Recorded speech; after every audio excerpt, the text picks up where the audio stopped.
आइए देखते हैं द्विघात समीकरण क्या होता है और उसका हल कितने विधि से होता है और उसके विविक्तकर क्या होते हैं, उस पर आधारित बोर्ड में जो प्रश्न पूछे जाते हैं वो उसको कैसे सॉल्व करते हैं। पूरा इसी वीडियो में हम आपको ऐसा बेसिक चीज़ समझाएंगे कि पूरा जैसे कोई भी क्वेश्चन हो यूपी बोर्ड का तुरंत आप करके फाइनल कर देंगे। कितनी विधियों से इसको ख़त्म करते हैं, क्योंकि होती तो है मूलतः 3 विधियाँ द्विघात समीकरण को हल करने का, लेकिन हम आपको इसमें बताएंगे 4 विधि। मुख्यतः 3 विधि होती है। एक होता है गुणनखंड विधि और दूसरा होता है पूर्ण वर्ग बना करके उसको हल किया जाता है और तीसरा होता है सूत्र विधि, सिद्धाचार्य के सूत्र के द्वारा उसको हल करते हैं। लेकिन चौथा विधि भी हम इस वीडियो में आपको बताएंगे कि कैसे चौथी विधि डायरेक्ट 1 सेकंड में आप तुरंत आंसर ला सकते हैं। तो चलिए शुरू करते हैं। जैसे द्विघात समीकरण होता है क्या, वह बहुपद जिसका घात 2 हो,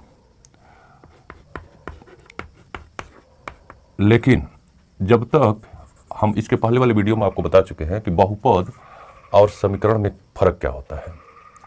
जब तक ऐसे लिखा रहेगा x² + 5x + 6, चूँकि ये घात 2 है तो द्विघात समीकरण हुआ, लेकिन जो ही इसका मान 0 करते हैं तो ये बहुपद से परिवर्तित होकर के यह समीकरण कहलाने लगता है। तो चूँकि 2 घात का है तो यह द्विघात समीकरण कहलाता है। अब इसको हल करने के लिए हम पहली विधि यूज करते हैं। जैसे पहली विधि में हम यूज करेंगे गुणनखंड विधि, अर्थात मल्टीप्लिकेशन मेथड।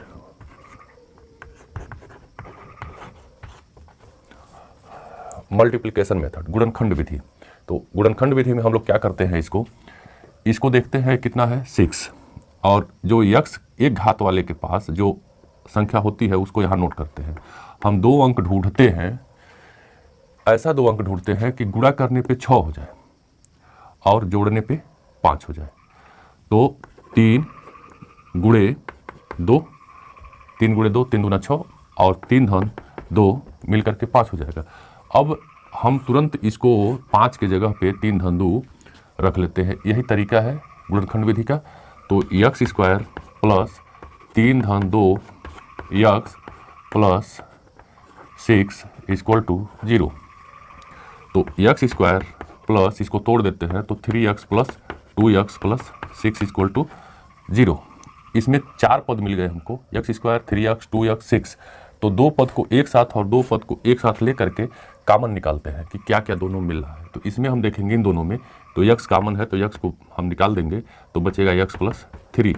और इसमें हम देखते हैं क्या चीज़ कॉमन है, तो इसमें 2 है और ये 2 3 6 है, तो 2 इसमें भी है 2 इसमें भी, तो इसमें +2 कॉमन ले लेंगे तो x + 3 ये भी बचेगा = 0।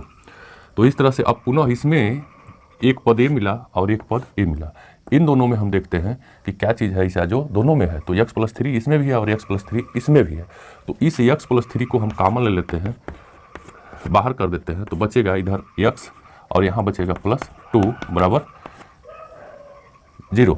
अब हम इसको उधर ले जाएंगे तो यहाँ होगा x + 3 बच जाएगा और ये बराबर हो जाएगा, चूँकि ये उधर जाएगा तो 0 हो जाएगा। तो 0 अगर हम x + 3 को उधर ले जाते हैं तो x + 2 = 0 हो जाएगा। अब इसमें हम x को क्या करते हैं, 3 को उधर ले जाते हैं तो -3, और इसमें x 2 को उधर ले जाते हैं तो -2। अब इसी को जो x के 2 वैल्यू आते हैं, क्योंकि ये द्विघात समीकरण है, 2 घात के समीकरण का सिद्धांत होता है कि इसके 2 मूल निकल के आते हैं, और मूल इसके पहले वाले वीडियो में हम बता चुके हैं कि इसी को मूल कहते हैं। इसी को एक को अल्फा नाम से बुलाते हैं और एक को बीटा नाम से। यानी यही 2 ऐसे वैल्यू हैं जो इस समीकरण को 0 कर देंगे। यह द्विघात समीकरण बनता है इससे, यह ax² + bx + c = 0 पे डिपेंड करता है। यही द्विघात समीकरण है। कभी कभी बोर्ड में पूछ देता है कि द्विघात समीकरण क्या है, द्विघात समीकरण कैसे लिखते हैं। तो इस तरह से ax² + bx + c = 0 हमेशा याद रखिएगा। तो यही द्विघात समीकरण है। पूछता है द्विघात समीकरण को लिखिए, तो ये आपको लिख देना पड़ेगा। अब इस पे आते हैं हम, ये अल्फा है और ये बीटा है। यही दो मान ऐसे हैं यक्स के, यक्स इक्वल टू -3 और यक्स इक्वल टू -2। ये दोनों ऐसे वैल्यू हैं कि जब हम इसमें रखेंगे तो इधर 0 है तो इधर भी 0 हो जाएगा।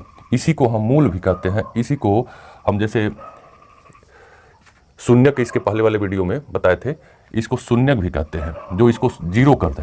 तो यह मूल है अल्फा और बीटा। और इसके आगे इसके पहले वाले वीडियो में चूँकि हम दोनों को बताए थे कि अल्फा और बीटा ये जो मूल होते हैं वही शून्यक होते हैं। तो एक विधि यह है कि एक गुणनखंड विधि कहलाती है। दूसरी विधि में x² + 5x + 6 = 0 है, तो इसको हम पूर्ण वर्ग बना करके हल करते हैं। तो हम क्या करते हैं, जिसमें x नहीं है उसको पहले उधर कर लेते हैं ताकि हमको देखने में समझने में ज़्यादा आसानी हो जाए। तो यह तो किसी संख्या यानी x का स्क्वायर है, x का स्क्वायर अब प्लस 5x है और इसको उधर कर देंगे तो -6 हो जाएगा। अब इसको हम a + b के होल स्क्वायर के रूप में तैयार करेंगे। तो यहाँ देखेंगे यह जैसे होता है a² + 2ab प्लस b² और ये बराबर होता है a + b का होल स्क्वायर के। तो इस रूप में अगर हम कन्वर्ट कर देंगे, इसको बदल देंगे, तो हमारा इसका फैक्टर निकल करके आ जाएगा और उसके शून्य क्या समझिए या मूल निकल के आ जाएंगे। तो हम देखते हैं, यह तो a के जगह पे ये है x²। अब प्लस यहाँ पे लिख रहा है 2a, तो 2 और a की जगह पे x। तो अब हम इसमें किसका गुणा कर दें कि 5 हो जाए। तो 2 है तो इसमें हम 5/2 का अगर गुणा कर दें तो ये 2 से 2 कट जाएगा तो 5x बच जाएगा। तो यही हमारा दूसरा अंक b निकल के आता है, जो b के जगह पे 2ab, 2x और ये b के जगह पे है। तो अब आगे कह रहा है कि ये b² होना चाहिए, लेकिन हमारा सवाल तो इतना ही था, x² + 5x, तो उतना तो हमारा बन चुका है। अगर हम इसको ऐड करते हैं b² की जगह पे यानी 5/2 का इसमें स्क्वायर जोड़ते हैं तो यह काम इधर भी करना पड़ेगा, नहीं तो हमारा समीकरण गलत माना जाएगा। तो इधर है -6 और इधर भी 5/2 का इसमें स्क्वायर जोड़ देते हैं। तो जब अब यह हो गया a² + 2ab + b², तो इसको हम लिख सकते हैं उस फार्मूले के हिसाब से x + 5/2 का होल स्क्वायर बराबर, इधर हम इसको सॉल्व करेंगे तो -6 + 25/4 हो जाएगा। और इसको हम जोड़ेंगे इसका एक हर रख करके, तो 4 तो 6 चौक को 24 + 25, तो x + 5/2 का होल स्क्वायर बराबर हो गया, उधर हम देखेंगे तो 25 से यह निकल जाएगा 24, तो बचेगा 1/4। अब इस 1/4 को बड़ी आसानी से हम इधर ला लेंगे तो हो जाएगा x + 5/2 का होल स्क्वायर माइनस 1/4 = 0। अब इस 1/4 को हम लिख सकते हैं x + 5.2 का होल स्क्वायर माइनस 1/2 का होल स्क्वायर = 0। अब इसमें हम देखेंगे कि यह पूरा अगर हम a मान लें इसको, माइनस इसको b मान लें, तो a² - b² हो गया। तो हमारा अगला फार्मूला चालू होता है a² - b² बराबर एक कोष्टक में a + b और दूसरे कोष्टक में होता है a - b। तो उस रूप में अगर हम इसको लिखें तो एक कोष्टक में होगा x + 5/2 + 1/2 और दूसरे कोष्टक में होगा x + 5/2 - 1/2 और बराबर 0 हो जाएगा। आगे हम क्या करेंगे, आगे के लिए देखते हैं। तो ये दोनों का हर बराबर है, तो ये हो जाएगा x और 5 × 6 + 6/2 एक कोष्टक में और दूसरे कोष्टक में हो जाएगा, यह माइनस है तो 5 में से 1 घट जाएगा, तो x - 4/2 बराबर 0। तो यह 2 से कट जाएगा तो x + 3 और ये हो जाएगा, ये भी 2 से कट जाएगा तो x - 2 = 0। तो उस कंडीशन में हम देखेंगे ये देखिए सॉरी ए चूँकि ज़्यादा है तो उस कंडीशन में a प्लस होगा और ये भी प्लस होगा। तो उस कंडीशन में अगर हम इसको उधर ले जाएंगे तो x + 3 = 0 और यहाँ से अगर हम इसको उधर ले जाएंगे तो x + 2 = 0। तो x = -3 और x = -2। हमारा a जो पहले हम गुणनखंड विधि से निकाले थे वह इतना ही मूल आया था, x = -3 और x = तो इस तरह से हम इस विधि को हम कहते हैं पूर्ण वर्ग। इस विधि को कहते हैं पूर्ण वर्ग बना कर हल करना। तीसरी विधि है सूत्र द्वारा। तो सूत्र द्वारा जब हम इसको हल करेंगे तो उस कंडीशन में सूत्र क्या होता है, उसको हम किस नाम से पुकारते हैं, वह होता है श्रीधराचार्य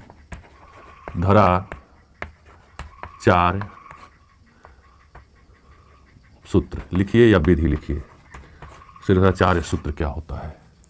श्रीधराचार्य सूत्र होता है कि यक्स का वैल्यू डायरेक्ट निकलता है, यक्स का मान होता है minus b plus minus under root b square minus 4ac upon 2a। तो इसमें हम इस समीकरण की तुलना करते हैं। ax square plus b x plus c equal to 0 से अगर हम तुलना करें तो यक्स के पास यहाँ कुछ होना चाहिए अंक, ए बी सी अचर राशियाँ हैं, तो यहाँ पे एक है समझिए, क्योंकि यहाँ पे कुछ शो नहीं कर रहा है तो समझ मान लिया जाता है कि यक्स ए की जगह पे एक है। तो यक्स के पास, यक्स स्क्वायर के पास तो एक हो गया, यक्स स्क्वायर के पास एक हो गया। अब इस यक्स के पास बी, तो बी के जगह पे यहाँ पे कौन बैठा है, तो 5 बैठा है। इस तरह से सी के पास क्या है, तो सी के पास 6 है। तो ये तीनों वैल्यू हम नोट करने के बाद इस फार्मूले में रख देते हैं। तो जब इस फार्मूले में रखेंगे तो ए माइनस बी, अब बी का मतलब वहाँ से उठाएंगे तो 5, अब plus minus under root b का स्क्वायर यानी 5 का स्क्वायर माइनस 4 गुणे ए का वैल्यू 1 और सी का वैल्यू 6, अब बटे 2 गुणे ए है, तो ए का मतलब 1। तो इसको देखेंगे तो -5 प्लस माइनस अंडर रूट ए 25 हो गया, 5 का स्क्वायर 25 और 6 चौको 24 और बटे 2। आगे देखेंगे तो -5 और प्लस माइनस यह बचेगा 1, तो कड़ी में 1 का मतलब 1 बाहर हो जाएगा, तो 1 अब बटे 2। तो अब ये एक्स का वैल्यू आया, लेकिन इसको तोड़ते कैसे हैं? अब इसको तोड़ने के लिए हम करते हैं, एक बार ये प्लस चिन्ह लेते हैं और एक बार माइनस चिन्ह लेते हैं। तो जब प्लस चिन्ह लेंगे तो एक्स का यहाँ लिखते हैं कि धन लेने पर, तो जब धन लेंगे तो एक्स का वैल्यू हो जाएगा -5 और इसको एक बार ए प्लस लेंगे तो प्लस 1/2, तो 5 से 1 निकल जाएगा तो -4/2 यानी -2। फिर यहाँ पे लिखेंगे ऋण चिन्ह लेने पर। तो जब ऋण लेंगे तो एक्स का मान क्या होगा, तो यहाँ है -5 और ऋण लेंगे तो 1/2, तो -6/2 यानी -3 हो गया। तो इस तरह से एक्स का वैल्यू निकल के आया -2 और एक एक्स का वैल्यू निकल के आया -3। तो इस तरह से ये तीसरी विधि हुई। अब चलते हैं चौथी विधि की तरफ। चलिए चौथी विधि भी आपको बताते हैं करते क्या है। चौथी विधि चूँकि जो बताने जा रहा हूँ वह बोर्ड के लिए मान्य नहीं है, वह सिर्फ वहाँ पे यूज कर लिया जाता है। जैसे कोई एग्ज़ाम आप दे रहे हैं नौकरी वगैरह सर्विस के लिए, तो उस कंडीशन में आपको एक्स्ट्रा पेपर वगैरह नहीं है, पेज वगैरह नहीं है, और इस तरह से केवल दे देगा और देने के बाद द्विघात समीकरण दे दिया और उस कंडीशन में आपसे पूछ देता है, यहाँ पे 4 विकल्प दे देगा 1 2 3 4 ABCD और उस पूछेगा कि कौन इसमें सही है। केवल बहुविकल्पी टाइप से क्वेश्चन हो तो उस कंडीशन में आपके पास एक्स्ट्रा पेपर है नहीं तो क्या करेंगे। तो उस कंडीशन में सिर्फ ये देखते हैं कि 2 अंक आप ढूंढे ऐसा कि गुणा करने पे 6 हो जाए, जोड़ने पे 5 हो जाए, तो आपका क्या होगा 3 और 2। तो इसी के सामने क्या करते हैं, तुरंत यहाँ प्लस लिख करके यक्स कर दें और यहाँ पे प्लस लिख करके यक्स लिख दें, तो यह इसका फैक्टर हो जाएगा बराबर 0। तो यहाँ से x = -3 हो जाएगा और x = -2 हो जाएगा, तुरंत आप निकाल देंगे। इस तरह से किसी भी सवाल का आप आंसर बड़ी आसानी से निकालते रहेंगे ये चौथी विधि में, कि आप इस तरह से डायरेक्ट, जैसे कुछ है 1-2 सवाल और देख लीजिए डायरेक्ट वाले में। जैसे मान लीजिए दे दिया x² + 7x + 12 = 0 है, तो डायरेक्ट आपको निकालना है तो आपको 2 अंक ढूंढना है कि गुणा करने पे 12 हो जाए, जोड़ने पे 7 हो जाए। तो 4 और धन 3 यानी 4 और 3, 4 में 3 का गुणा होगा तो 12 और 4 3 जुटेंगे तो 7। तो आप समझ लीजिए कि यह x + 4 है और यह x + 3 है और ये बराबर 0। तो उस कंडीशन में इसको यहाँ से डिवाइड करेंगे तो x का वैल्यू -4 और ये x का वैल्यू -3 निकल के तुरंत आ जाएगा। चलिए एक आध क्वेश्चन और देखते हैं। जैसे इसके पास कुछ हो, मान लीजिए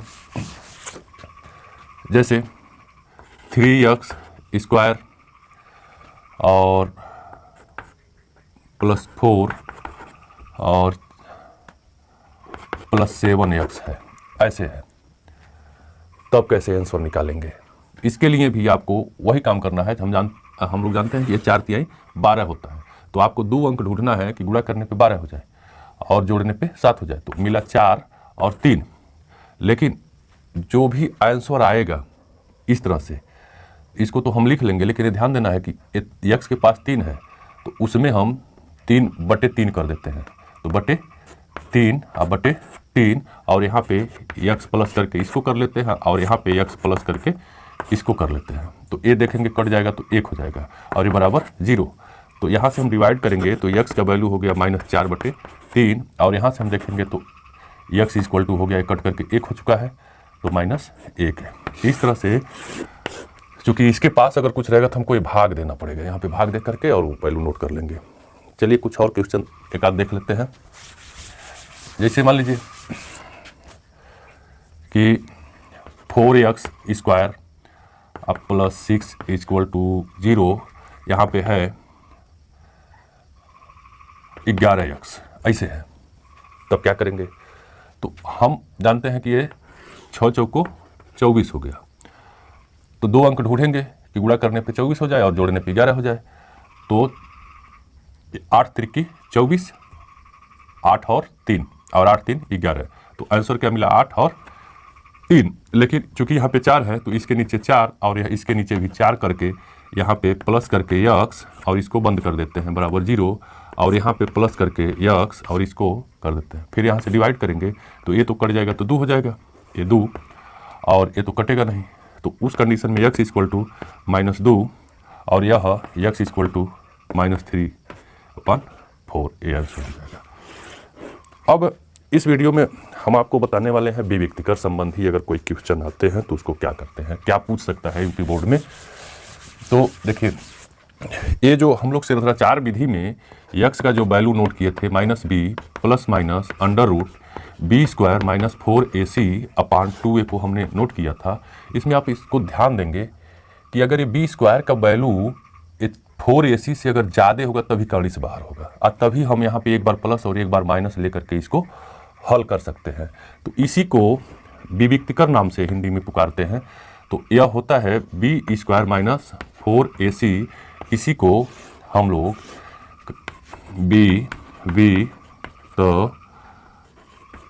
कर कह के पुकारते हैं। तो इससे हमको क्या मिला? देखिए, मिला यही कि अगर b² - 4ac का वैल्यू मान 0 से अगर ज़्यादा होगा तो यहाँ पे एक बार प्लस रखेंगे, एक बार माइनस रखेंगे तो x का 2 मान निकल के आएगा। अर्थात यहाँ पे ऑप्शन क्या होता है कि यदि b² - 4ac का वैल्यू अगर 0 से बड़ा है, पूछता है बोर्ड में कि अगर बड़ा है तो क्या होगा, तो आपको यहाँ पे आंसर देना है डायरेक्ट कि इसके 2 मूल होंगे और दोनों क्या होंगे? वास्तविक होंगे, दोनों वास्तविक होंगे, वास्तविक होंगे, यही आपको लिखना होता है। फिर आपसे पूछ देगा, इसको न पूछ के पूछ दिया कि यदि b² - 4ac का वैल्यू अगर 0 के बराबर निकल के आए, यानी यह 0 हो जाए, तब क्या होगा?